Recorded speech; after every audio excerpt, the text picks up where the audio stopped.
Well, glad you came back, underdogs, misfits, and little lunatics. Let's get into it. Chapter 12, The Grand Tour. Hmm. What were you talking about, hun?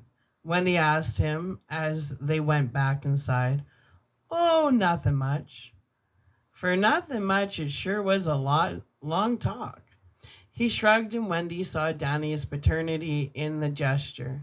Jack could hardly have done it better himself. She would go no more out of she would get no more out of Danny. She felt strong exasperation mixed with an ever stronger love. The love was helpless. The exasperation came from a feeling that she was deliberately being excluded. With the two of them around, she sometimes felt like an outsider, a bit player who had accidentally wandered back on stage while the main action was taking place. Well, they wouldn't be able to exclude her this winter. Her two exasperating males, quarters, were going to be a little too close for that. She suddenly realized she was feeling jealous of the closeness between her husband and her son, and she felt ashamed. That was too close to the way her own mother might have felt, too close for comfort. The lobby was now empty except for Allman and the head desk clerk. They were all at the register cashing up. A couple of maids who had changed to warm slacks and sweaters, standing by the front door and looking out with their luggage pooled around them, and Watson, the maintenance man. He caught her looking at him and gave her a wink.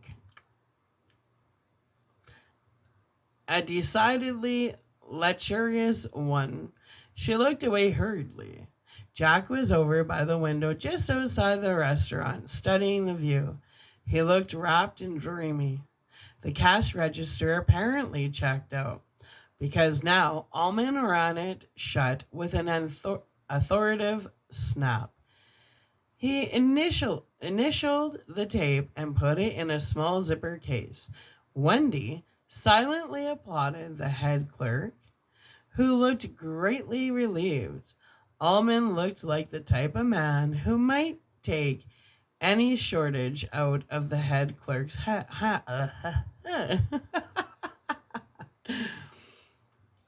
try that again. Allman looked like the type of man who might take any shortage out of the head clerk's hand without ever spilling a drop of blood. Wendy didn't much care for Allman or his officious, ostentatiously bustling manner. He was like every boss she'd ever had, male or female. He would be saccharine, sweet with the guests, a petty tyrant when he was backstage with the help. But now school was out and the head clerk's pleasure was written large on his face. It was out for everyone but she and Jack and Danny anyway. Mr. Torrance, Allman called peremptorily. Would you come over here, please? Jack walked over, nodding to Wendy and Danny that they were to come too. The clerk, who had gone into the back, now came out again wearing an overcoat. Have a pleasant winter, Mr. Allman.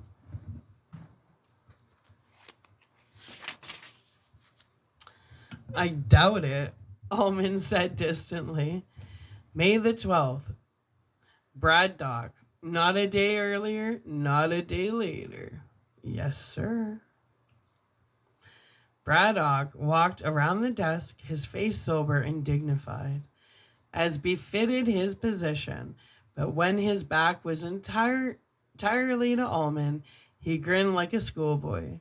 He spoke briefly to the two girls still waiting by the door for their ride, and he was followed out by a brief burst of stifled laughter. Now Wendy began to notice the silence of the place. It had fallen over the hotel like a heavy blanket, muffling everything but the faint pulse of the afternoon wind outside. From where she stood, she could look through the inner office, now neat to the point of sterility, with its two bare desks and two sets of gray filing cabinets. Beyond that, she could see Halloran's spotless kitchen, the big port-holed double doors propped open by rubber wedges. I thought I would take a few extra minutes and show you through the hotel, Almond said, and Wendy reflected that you could always hear that Captain H in Almond's voice. You were supposed to hear it. I'm sure your husband will get to know the ins and outs of the Overlook quite well, Mrs. Torrance, but you and your son will doubtless keep more to the lobby level and the first floor, where your quarters are.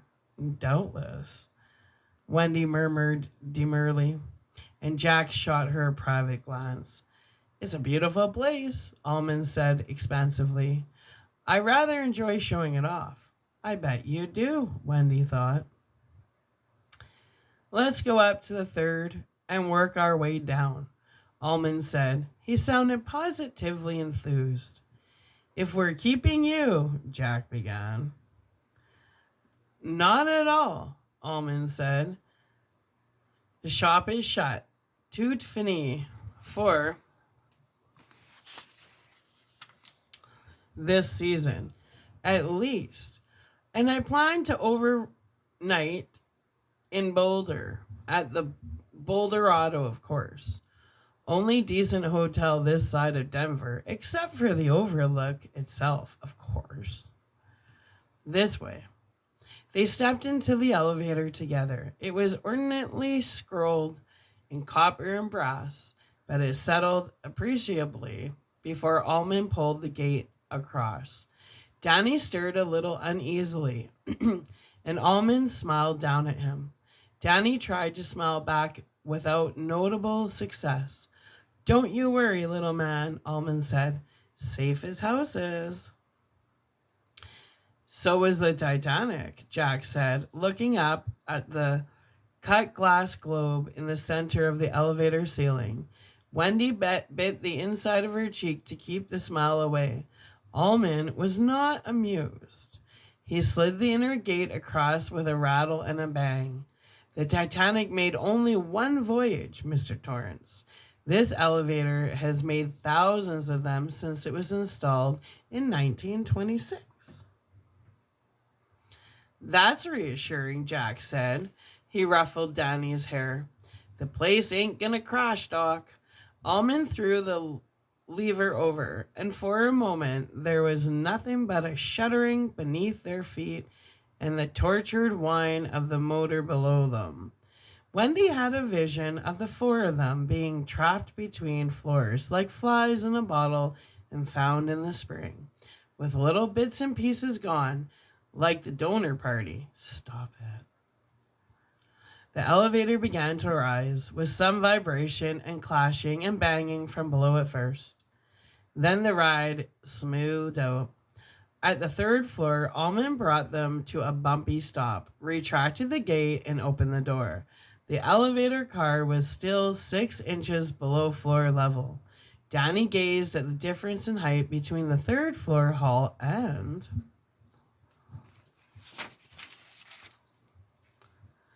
the elevator floor, as if he had just sensed the universe was not as sane as he had been told. Almond cleared his throat and raised the car a little, brought it to a stop with a jerk, still 2 inches low, and they all climbed out. With their weight gone, the car rebounded almost to floor level, something Wendy did not find reassuring at all. Safe as houses or not, she resolved to take the stairs when she had to go up or down in this place. And under no conditions would she allow the three of them to get into the rickety thing together. What are you looking at, Doc? Jack inquired humorously. See any spots there? Of course not, Almond said, nettled. All the rugs were shampooed just 2 days ago. Wendy glanced down at the hall runner herself. Pretty, but definitely not anything she would choose for her own home. If the day ever came when she had one. Deep blue pile, it was entwined with what seemed to be a surrealistic jungle scene, full of ropes and vines and trees filled with exotic birds. It was hard to tell just what sort of birds, because all the interweaving was done in unshaded black, giving only silhouettes. Do you like the rug? Wendy asked Danny. Yes, Mom, he said colorlessly. They walked down the hall, which was comfortably wide. The wallpaper was silk, a lighter blue to go against the rug. Electric flame blue stood at 10-foot intervals at a height of about 7 feet, fashioned to look like London gas lamps. The bulbs were masked behind cloudy, cream-hued glass that was bound with crisscrossing iron strips. I like those very much, she said. Almond nodded, pleased. Mr. Derwent had those installed throughout the hotel after the war. Number 2. In fact, most, although not all, of the third floor decorating scheme was his idea. This is 300, the presidential suite. He twisted his key in the lock of the mahogany double doors and swung them wide. The sitting room's wide western exposure made them all gasp, which had probably been Almond's intention. He smiled. Quite a view, isn't it? It sure is, Jack said. The window ran nearly the length of the sitting room, and beyond it, the sun was poised directly between two saw-toothed peaks, casting golden light across the rock faces and the sugared snow on the high tips.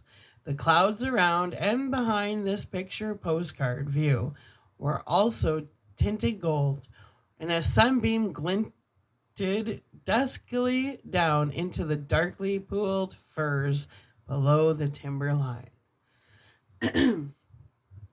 Jack and Wendy were so absorbed in the view that they didn't look down at Danny, who was staring not out the window, but at the red and white striped silk wallpaper to the left, where a door opened into an interior bedroom, and his gasp, which had been mingled with theirs, had nothing to do with beauty. Great splashes of dry blood, flecked with tiny bits of grayish-white tissue, clotted the wallpaper. It made Danny feel sick. It was like a crazy picture drawn in blood, a surrealistic etching of a man's face drawn back in terror and pain, the mouth yawning and half the head pulverized. So if you should see something, just look the other way, and when you look back, it'll be gone. Are you digging me? He deliberately looked out the window, being careful to show no expression on his face.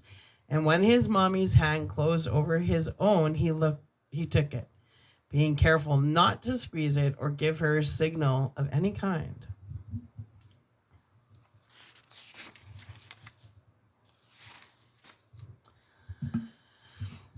The manager was saying something to his daddy about making sure to shutter that big window so a strong wind wouldn't blow it in. Jack was nodding. Danny looked cautiously back at the wall. The big dry blood stain was gone.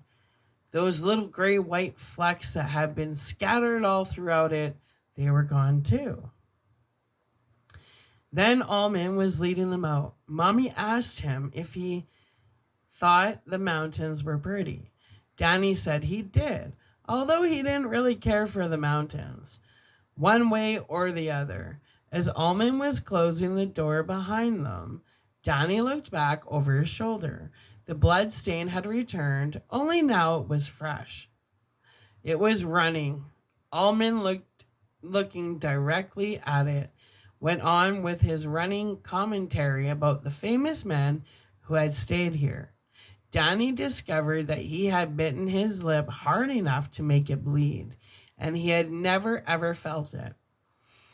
As they walked on down the corridor, he fell a little bit behind the others and wiped the blood away with the back of his hand and thought about blood. Did Mr. Halloran see blood, or was it something worse? I don't think those things can hurt you. There was an iron scream behind his lips, but he would not let it out. His mommy and daddy cannot see such things. They never had. He would keep quiet. His mommy and daddy were loving each other, and that was a real thing. The other things were just like pictures in a book. Some pictures were scary, but they couldn't hurt you. They couldn't hurt you. Mr. Allman showed them some other rooms on the third floor, leading them through corridors that twisted and turned like a maze. They were all sweets up here, Mr. Allman said, although Danny didn't see any candy. He showed them some rooms where a lady named Marilyn Monroe once stayed when she was married to a man named Arthur Miller. Danny got a vague understanding that Marilyn and Arthur had gotten a divorce not long after they were in the Overlook Hotel. Mommy? What, honey? If they were married, why did they have different names? You and Daddy have the same names. Yes, but we're not famous. Danny, Jack said, famous women keep their same names even after they get married because their names are their bread and butter. Bread and butter, Danny said, completely mystified. What Daddy means is that people used to like to go to the movies and see Marilyn Monroe, Wendy said, but they might not like to go see Marilyn Miller. Why not? She'd still be the same lady. Wouldn't everyone know that? Yes, but... She looked at Jack helplessly. Truman Capote once stayed in this room. Allman interrupted impatiently. He opened the door. That was in my time. An awfully nice man. Continental manners. There was nothing remarkable in any of these rooms except for the absence of suites, which Mr. Allman kept calling them. Nothing that Danny was afraid of. In fact, there was only one thing on the third floor that bothered Danny, and he could not have said why. It was the fire extinguisher on the wall just before they turned the corner and went back to the elevator, which stood open and waiting like a mouthful of gold teeth. It was an old-fashioned extinguisher, a flat hose folded back a dozen times upon itself, one end attached to a large red valve, the other ending in a brass nozzle. The folds of the hose were secured with a red steel slat on a hinge. In case of a fire, you can knock the steel slat up and out of the way with one hard push, and the hose was yours. Danny could see that much. He was good at seeing how things worked. By the time he was 2.5, he had been unlocking the protective gate his father had installed at the top of the stairs in the Stovington house. He had seen how the lock worked. His daddy said it was a knack. Some people had the knack, and some people didn't. The fire extinguisher was a little older than others he had seen, the one in the nursery school, for instance, but that was not so unusual. Nonetheless, it filled him with faint unease, curled up there against the light blue wallpaper like a sleeping snake, and he was glad when it was out of sight around the corner. Of course, all the windows had to be shuttered, Mr. Allman said as they stepped back into the elevator. Once again, the car sank queasily beneath their feet. But I'm particularly concerned about the one in the presidential suite. The original bill on that window was $420, and that was over 30 years ago. It would cost 8 times that to replace today. I'll shutter it, Jack said. They went down to the second floor where there were more rooms and even more twists and turns in the corridor. The light from the windows had begun to fade appreciably now as the sun went behind the mountains. Mr. Almond showed them 1 or 2 rooms, and that was all. He walked past 217, the one Dick Halloran had warned him about. Without slowing, Danny looked at the bland number plate on the door with uneasy fascination. Then down to the first floor, Mr. Almond didn't show them into any rooms here until they had almost reached the thickly carpeted staircase that led down into the lobby. Again. Here are your quarters, he said. I think you'll find them adequate. They went in. Danny was braced for whatever might be there. There was nothing. Wendy Torrance felt a strong surge of relief. The presidential suite, with its cold elegance, had made her feel awkward and clumsy. It was all very well to visit some restored historical building with a bedroom plaque that announced Abraham Lincoln or Franklin D. Roosevelt had slept here. But another thing entirely to imagine you and your husband lying beneath acreages of linen and perhaps making love where the greatest men in the world had once lain. The most powerful, anyway, she amended. But this apartment was simpler, homier, almost inviting. She thought she could abide this place for a season with no great difficulty. It's very pleasant, she said to Almond, and heard the gratitude in her voice. Almond nodded. Simple but adequate. During the season, this suite quarters the cook and his wife, or the cook and his apprentice. Mr. Halloran lived here, Danny broke in. Mr. Almond inclined his head to Danny condescendingly. Quite so. He and Mr. Nevers. He turned back to Jack and Wendy. This is the sitting room. There were several chairs that looked comfortable but not expensive. A coffee table that had once been expensive but now had a long chip gone from the side. 2 bookcases stuffed full of Reader's Digest, condensed books, and detective book club trilogies from the 40s. Wendy saw some amusement. And as an ominous hotel TV that looked much less elegant than the buffed wood consoles in the rooms. No kitchen, of course, Almond said, but there is a dumb waiter. This apartment is directly over the kitchen. He slid aside a square of paneling and disclosed a wide square tray. He gave it a push and it disappeared, trailing rope behind it. It's a secret passage, Danny said excitingly to his mother, momentarily forgetting all fears in favor of that intoxicating shaft behind the wall. Just like in Abbott and Costello, meet the monsters. Mr. Almond frowned, but Wendy smiled indulgently. Danny ran over to the dumbwaiter and peered down the shaft. This way, please. He opened the door on the far side of the living room. It gave on the bedroom, which was spacious and airy. There were twin beds. Wendy looked at her husband, smiled, and shrugged. No problem, Jack said. We'll push them together. Mr. Almond looked over his shoulder, honestly puzzled. Beg pardon? The beds, Jack said pleasantly. We can push them together?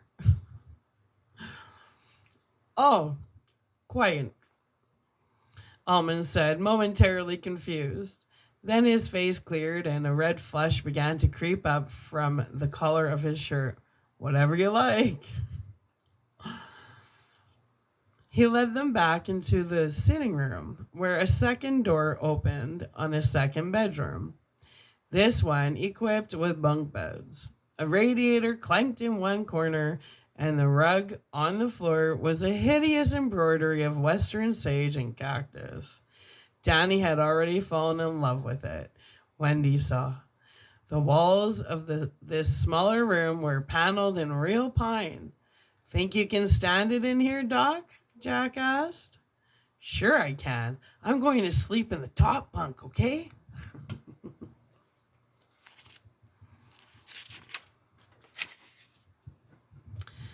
If that's what you want. I like the rug too, Mr. Allman.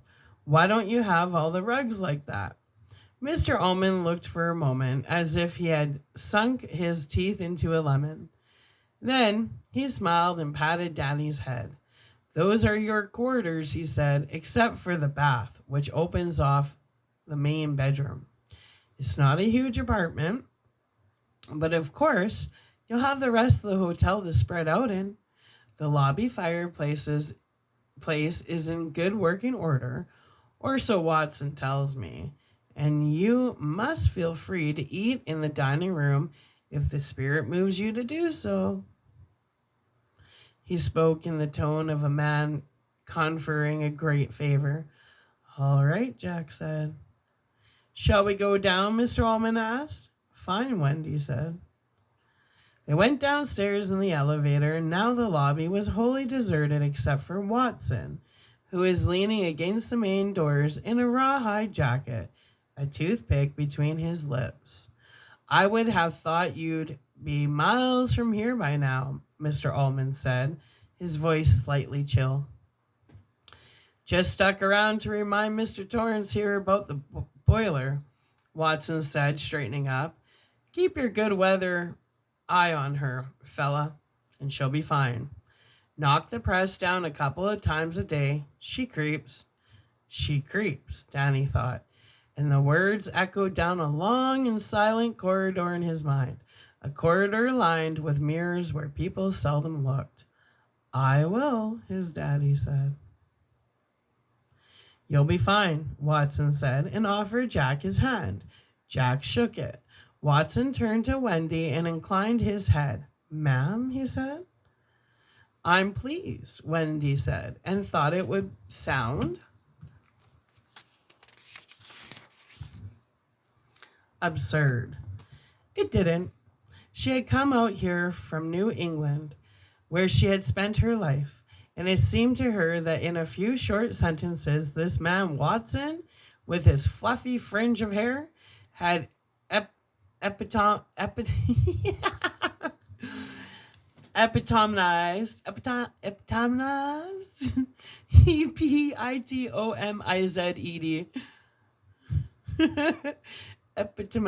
epitomized that's a weird word, what the West was supposed to be all about. And never mind the wink earlier. Young Master Torrance, Watson said gravely, and put out his hand. Danny, who had known all about handshaking for almost a year now, put his own hand out gingerly and felt it swallowed up. You take good care of him, Dan. Yes, sir. Watson let go of Danny's hand and straightened up fully. He looked at Allman. Until next year, I guess, he said, and held his hand out. Allman touched it bloodlessly. His pinky ring caught the lobby's electric lights in a baleful sort of wink. May the 12th, Watson, he said, not a day earlier or later. Yes, sir, Watson said, and Jack could almost read the codicil in Watson's mind. You fucking little faggot. Have a good winter, Mr. Allman. Oh, I doubt it, Allman said remotely.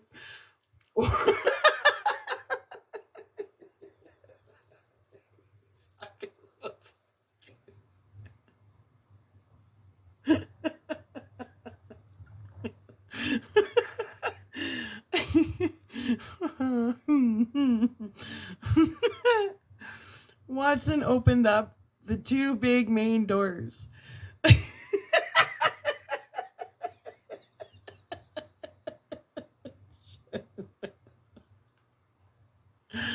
Oh. Stephen King makes me laugh. I think Stephen King might have been a little bit of a homophobe. Like, it's this isn't in the movie. Okay, let's go back. I'm gonna try not to laugh. Stephen King, I think he was homophobe. Yes, sir, Watson said, and Jack could almost read the codicil in Watson's mind. You fucking little faggot. Have a good winter, Mr. Allman. Oh, I doubt it, Allman said remotely. Watson opened one of the two big main doors. The wind whined louder and began to flutter the collar of his jacket. You folks take care now, he said. It was Danny who answered. Yes, sir, we will. Watson, whose not so distant ancestor had owned this place, slipped humbly through the door. It closed behind him, muffling the wind. Together they watched him clop down the porch's broad front steps in his battered black cowboy boots. Brittle yellow aspen leaves tumbled around his heels as he crossed the lot to his International Harvester pickup and climbed in. Blue smoke jetted from the rusted exhaust pipe as he started it up. The spell of silence held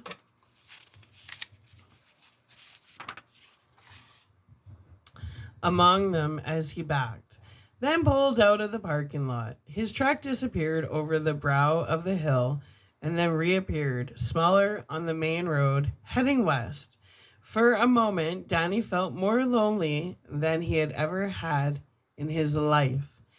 Okay, so the next chapter is only 2 pages, so we're just going to read that right now. Chapter 13, The Front Porch. The Torrance family stood together on the long front porch of the Overlook Hotel, as if posing for a family portrait. Danny in the middle, zippered into last year's fall jacket, which was now too small and starting to come out at the elbow.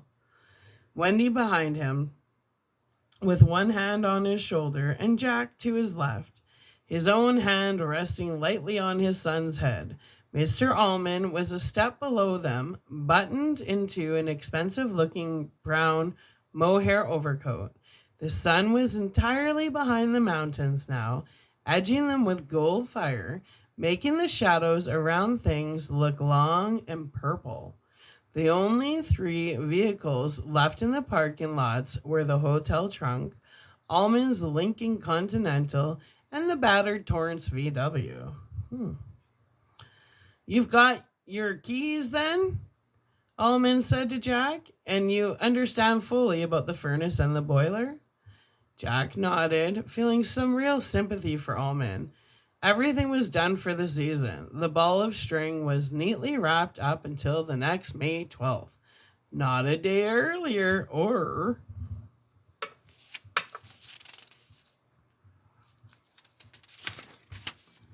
later.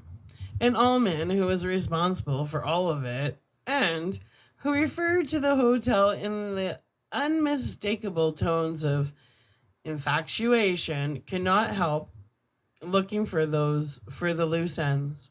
I think everything is well in hand, Jack said.